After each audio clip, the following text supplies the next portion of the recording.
인터넷 블로그에 올라온 글을 읽다가 이제 언젠가 한 라디오 프로그램에서 이제 소개됐다고 하는 사연이라고 하면서 이런 이야기를 해줍니다. 참으로 기이한 이야기라 이런 걸 해야 되나 말아야 되나 약간 또 망설이기도 했는데, 어떤 사람이 등산을 하고 거의 다 내려올 무렵이었는데 갑자기 배가 아파오기 시작을 합니다. 너무 갑작스러운 소식에 당황한 나머지 그만 수풀에 들어가서 볼일을 보게 됐습니다. 다행히 오가는 사람은 없었습니다. 급한 대로 이제 일을 끝내고 뭔가 좀 깔끔하게 처리를 하고 싶었는지 주변에 돌들이 있길래 그 위에다가 돌을 덮어서 흔적을 없앴다고 합니다. 그리고 이제 한 달이 지났습니다. 어느 날 이분이 다시 산을 찾았는데 산에 올라갔다가 내려오는 길에 놀라운 광경을 목격합니다. 한 달 전에 자기가 볼일을 본 그 자리에 돌탑이 세워져 있더라는 거예요. 기가 막힌 거는 무슨 등산 동호회 분들이 한 줄로 서서 거기다가 허리를 숙여 절을 하고 있었습니다. 그동안 누군가가 거기를 지나면서 조그맣게 이렇게 돌이 쌓인 것을, 돌무더기를 보고는 돌을 하나씩 그렇게 올렸던 거죠. 오가면서. 그렇게 돌이 자꾸 쌓이다 보니까 이번에는 거기에 돌을 하나씩 얹어서 나중에는 돌탑이 된 겁니다. 그 돌탑 안에 뭐가 들었는지 모르고 사람들은 거기서 자식들 대학 합격을 기원하고 사업 성공을 빌었던 겁니다. 여러분들 산에 가서 돌탑 같은 거 보이면 돌 함부로 얹으시는 거 아닙니다. 사람들은 눈에 보이지 않는 뭔가를 믿기 위해 눈에 보이는 돌탑을 쌓는다고 합니다. 보이지 않는 것을 보이는 것으로 만들고 싶은 거죠. 그런데 보이지 않는 것을 보려면 돌탑을 쌓을 것이 아니라 눈을 감아야 합니다. 사람은 꽃의 향기를 느끼고 싶을 때, 음식의 맛을 음미하고 싶을 때 눈을 감습니다. 우리의 뇌는 시력이 감각을 방해한다고 생각해서 이럴 때 본능적으로 눈을 감는다고 합니다. 오늘 말씀의 주님은 사울이 살아계신 주님을 보게 하시기 위해서 눈을 감기셨습니다. 그가 눈을 감고 있던 사흘 동안 과연 사울은 무엇을 보았을까? 그리고 그가 눈을 떴을 때 세상은 또 어떻게 달라졌을까? 먼저 사울은 앞을 보지 못하는 시간 동안 자신의 과오를 더 깊이 통회하는 시간을 갖습니다. 스데반이 죽어 마땅하다고 여겼던 자신의 어리석음과 교회를 쓸어버리겠다고 했던 자신의 무지함이 뼈아프게 다가옵니다. 어쩌면 하나님의 아들 예수 그리스도를 보았음에도 그가 그리스도인지 알아보지 못하고 다른 바리새인들과 마찬가지로 어떻게 하면 죽일 것인가 머리를 맞대고 의논했던 지난 시간들이 말할 수 없이 수치스럽고 괴로웠습니다. 이렇게 눈을 뜨지 못한 암흑의 시간 동안 그가 겪어야 했던 마음을 생각하다 보니까 눈을 뜨지 못하고 그렇게 시간을 보내는 이 사울의 마음이 어땠을까 생각을 하다가 저는 오래전에 보았던 지성에서 영성으로 라는 책에 시 한 편이 떠올랐습니다. 한때 한국을 대표하는 지성으로 알려졌던 이 어려운 교수님이 주님을 만나고 믿음의 길을 걸을 즈음에 이런 시를 쓰게 됩니다.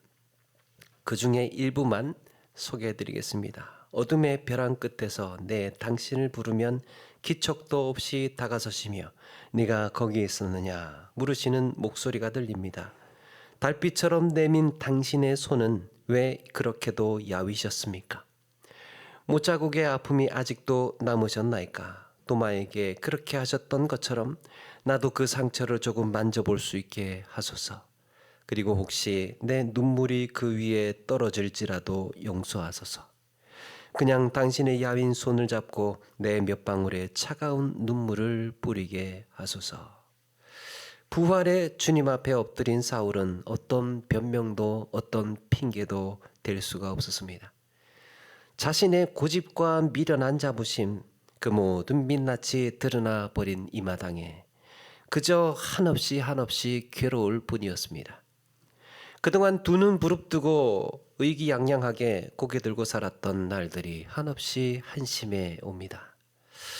그런데 우리 주님은 사울의 죄가 무엇인지, 그가 무슨 잘못을 어떻게 했는지, 얼마나 했는지를 늘어놓거나 책망하지 않으십니다.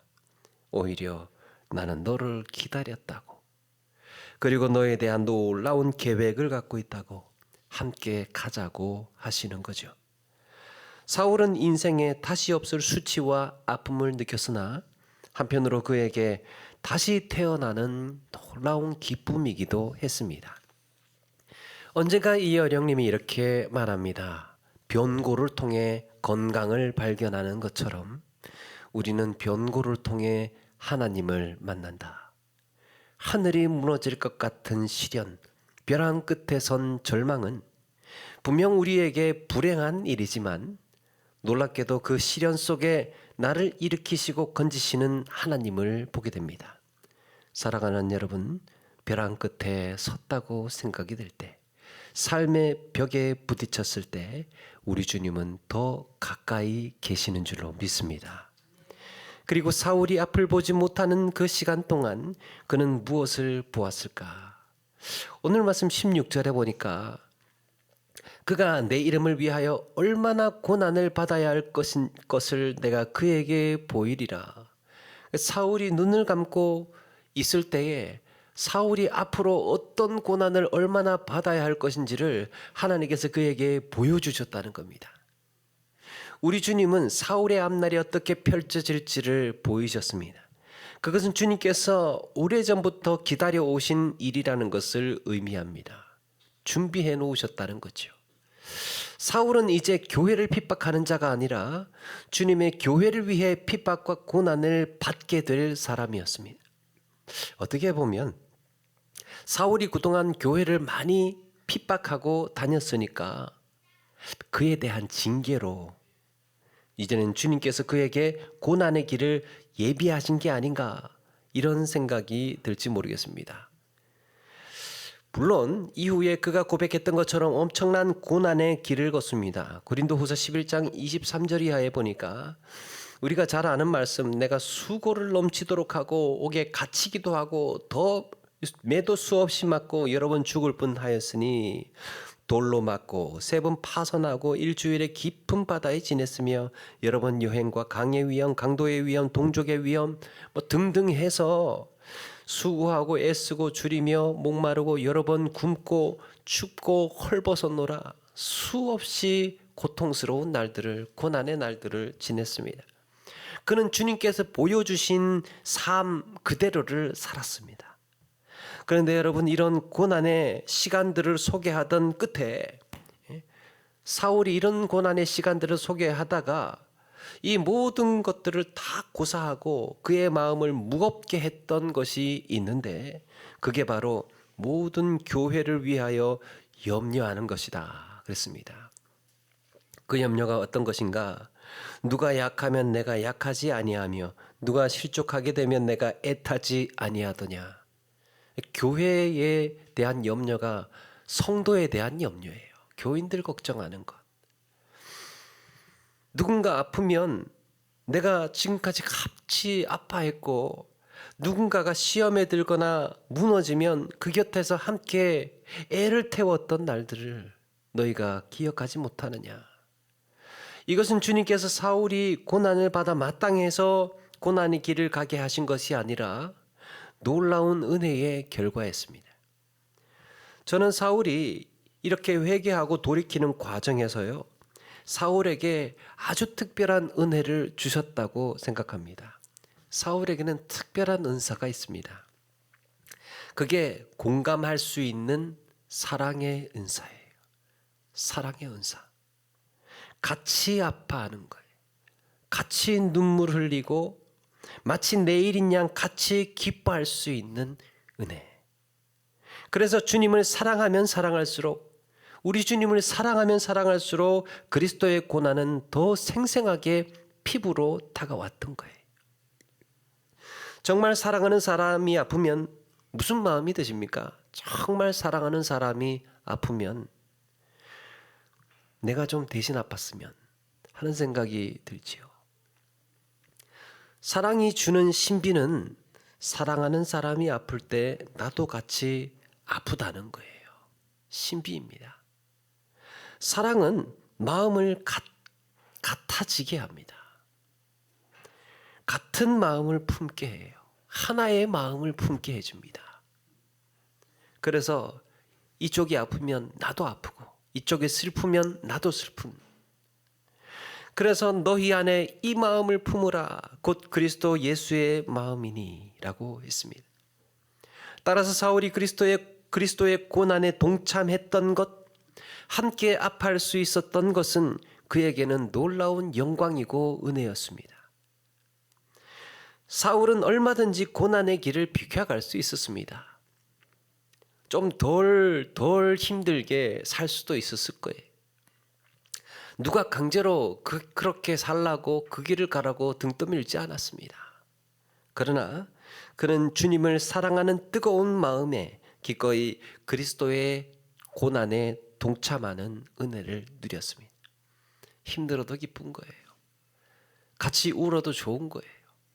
같이 아파도 견딜만 한 거예요. 그게 사랑하는 거죠.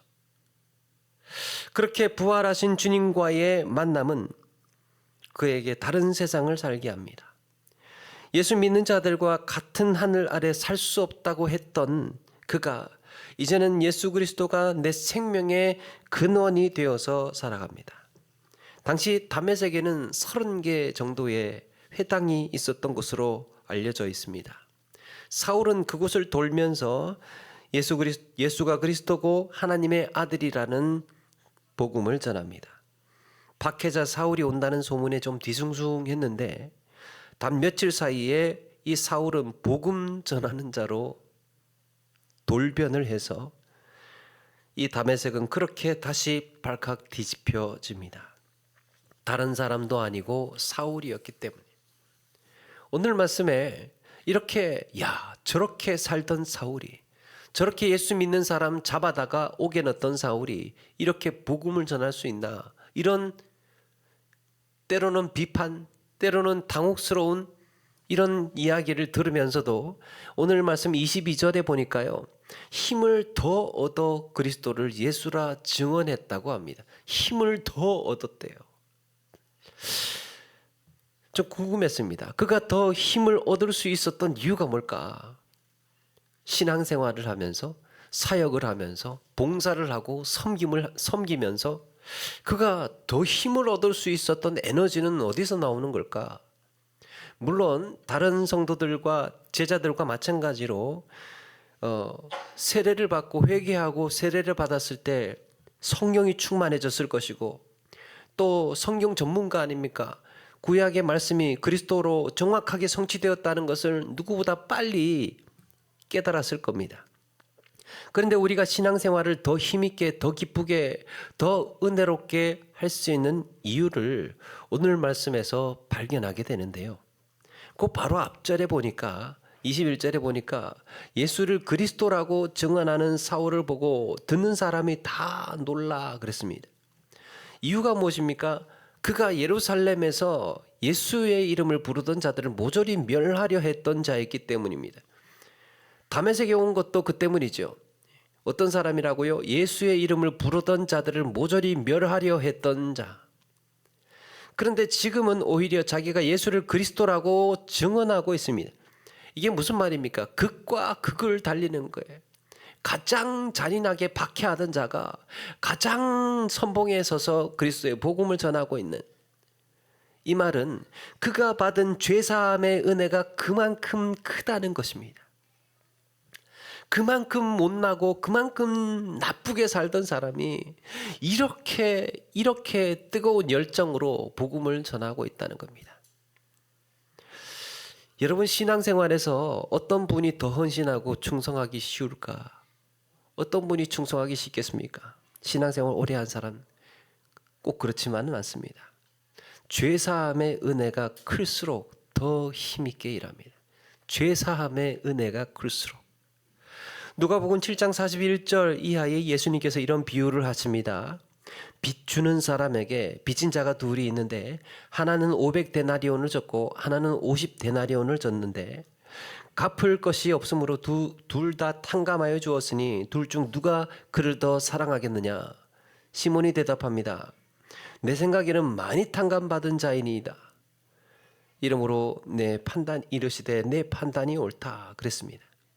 죄를 더 많이 지은 사람은 500데나리온 빚진 사람이에요. 그런데 중요한 것은 많이 빚진 것이 중요한 게 아니고 많이 탕감받았다는 표현이 중요합니다. 많이 탕감받았어요.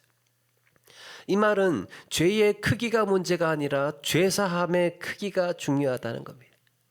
하나님 앞에 사람 앞에 한 점 부끄러움이 없던 사울은 주님을 만나고 나서 나야말로 추악하고 비천한 죄인 중에 죄인이라는 사실을 깨닫습니다. 그리고 감당하지 못할 크고 많은 죄를 사함을 받습니다.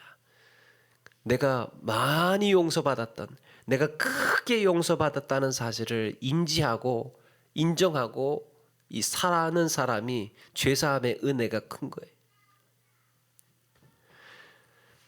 언젠가 사울은 이날을 회상하면서 이렇게 고백을 합니다. 고린도전서 15장 9절 이하에 나는 하나님의 교회를 박해하였으므로 사도라 칭함받기를 감당하지 못할 자이나 그러나 내가 나된 것은 하나님의 은혜로 된 것이니 내게 주신 그의 은혜가 헛되지 아니하여 내가 모든 사도보다 더 많이 수고하였으나 여기에 더 많이 수고하였다는 자기의 모습이 오늘 말씀에 힘을 더 얻어 예수 그리스도를 증언했다라는 말씀과 연결이 되는 것 같아요. 내가 사실은 사도라 칭함받기 자격이 부족하고 내가 정말 만삭이 되지 못하여서 태어난 아이와 같이 그렇게 부족하고 연약한데 하나님께서 이렇게 놀라운 큰 은혜를 주셔서 내가 더 열심히 했다는 거예요. 거기에 더 힘을 냈다는 겁니다. 그러면서 내가 한 것이 아니요 오직 나와 함께 하신 하나님의 은혜로라 그랬습니다. 사랑하는 여러분, 나와 같은 죄인도 자녀 삼아 주셨다는 은혜가 우리를 더 헌신하게 하고 수고하게 하고 섬기게 하고 증인으로서 달려가게 하는 것인 줄로 믿습니다. 은혜로 사는 거예요. 은혜로 달려가는 겁니다. 나는 왜 이렇게 헌신의 열정이 좀 떨어졌을까? 이 헌신의 열정이 떨어졌을까?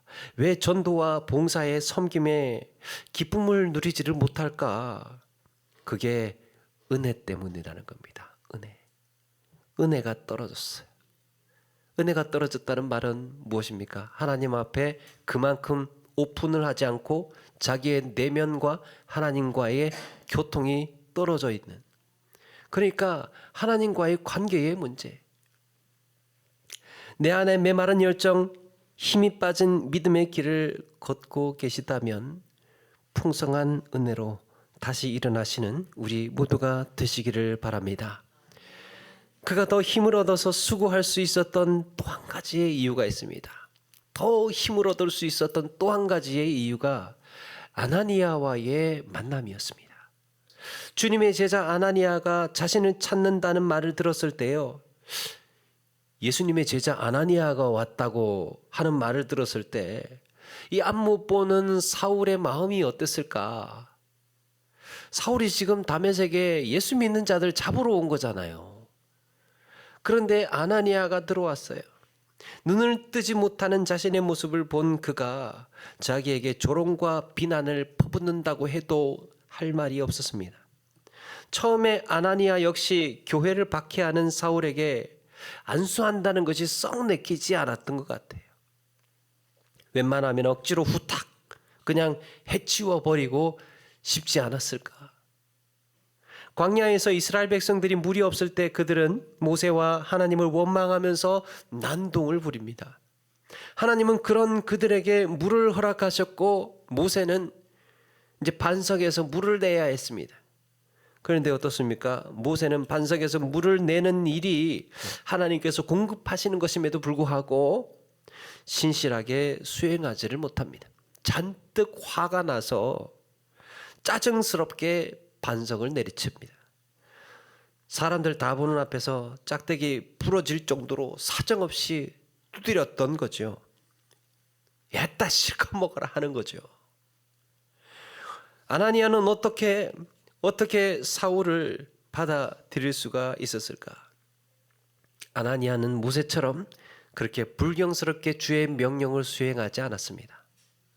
자신의 어리석은 죄로 인해서 아파하는 불쌍한 한 영혼을 보았기 때문이 맹인을 그냥 지나치지 못하고 가슴 아파했던 주님의 마음처럼 그를 보고 있던 주님의 제자 아나니아도 주님의 마음이 떠오르지 않았을까? 하늘의 광채 속에서 주님의 음성을 듣고 두 눈이 멀어서 처절하고 비참한 처지에 놓인 이 바리새인, 그래, 주님께서 용서하셨는데, 주님께서 품어주셨는데, 주님께서 허락하셨는데 내가 그를 어떻게 거절한단 말인가? 오히려 나보다 더 크게 분노하셔야 할 주님께서 이런 사울을 형제로 받아들이시겠다면 내가 그를 용납하는 건 당연한 것 아닌가? 주님이 품으셨다면 나도 품어야 되겠다. 그 순간 사울의 귀에 들려온 첫 마디가 무엇입니까? 형제 사울아, 형제 사울아. 그렇게 아나니아는 사울을 주님 안에서 형제로 받아들입니다.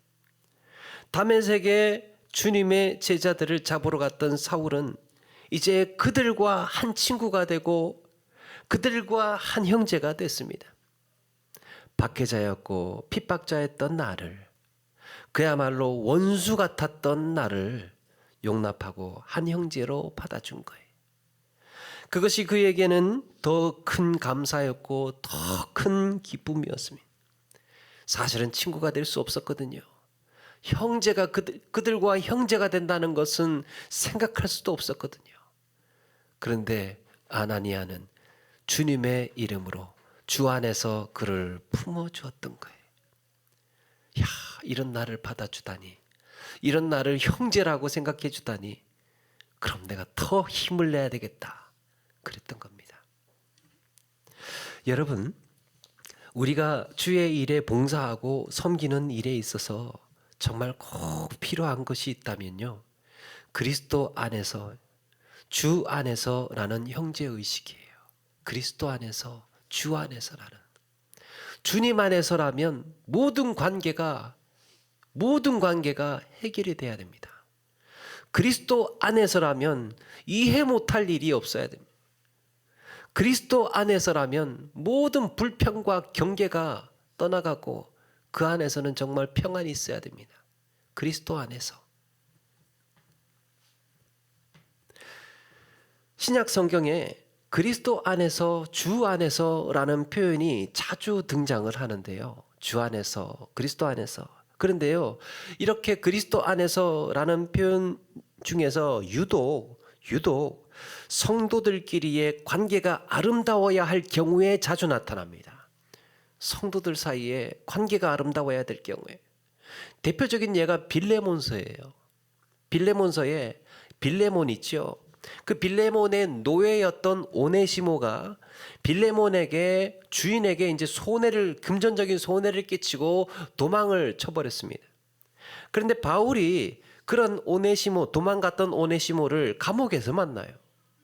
감옥에서 만나서 복음을 전하고 주님 안에서 한 형제가 됩니다. 믿음의 형제가 돼요. 노예였던 그가. 그런 오네시모를 나중에 다시 빌레몬에게, 옛 주인에게 돌려보내면서 빌레몬에게 이렇게 쓰고 있습니다. 주 안에서, 그리스도 안에서가 몇 번 들어가는지 한번 세어보세요. 이후로는 주의 종과 같이 대하지 아니하고 종 이상으로 곧 사랑받는 형제로 둘지라. 내가 특별히 그러하거든 하물며 육신과 주 안에서 상관된 니기랴. 오 형제여, 나로 주 안에서 너로 말미암아 기쁨을 얻게 하고 내 마음이 그리스도 안에서 평안하게 하라. 이 두세 구절 안에서 주 안에서 그리스도 안에서 그를 당장 처단해도 되는 노예지만 주 안에서 그를 용납하라고. 주님 안에서. 사랑하는 여러분, 우리는 그리스도 안에서 이렇게 한 형제 자매인 줄로 믿습니다. 그리스도 안에서라는 의식을 꼭 기억하십시오. 그리스도 안에서. 우리는 모두가 깊은 어둠의 나락에 빠졌던 자들이에요. 똑같이. 누구 하나 할 것 없이, 누구 하나 자랑할 것 없이 다 죄인으로서 사함받았습니다. 그리고 하나같이 죄사함의 은혜를 누리며 살고 있습니다. 우리가 주님 안에서 무슨 면목으로 누구를 비난하고 누구를 원망할 수 있겠습니까? 주님 안에서 누구를 비난하고 원망하겠습니까? 그리스도 안에서 화해가 없고 평안이 없는 믿음의 삶을 이제는 끊어내고 주님께 받은 용서와 주님께 배운 덕과 사랑으로 서로에게 더 큰 힘이 되고 더 큰 기쁨이 되는 삶이어야 할 줄로 믿습니다. 주님 안에서 풍성한 은혜를 누리며 사는 인생은 서로에게 더 큰 힘이 되어준다는 사실을 기억하고 아름다운 믿음의 길 가시는 저와 여러분 되기를 주님의 이름으로 축원합니다.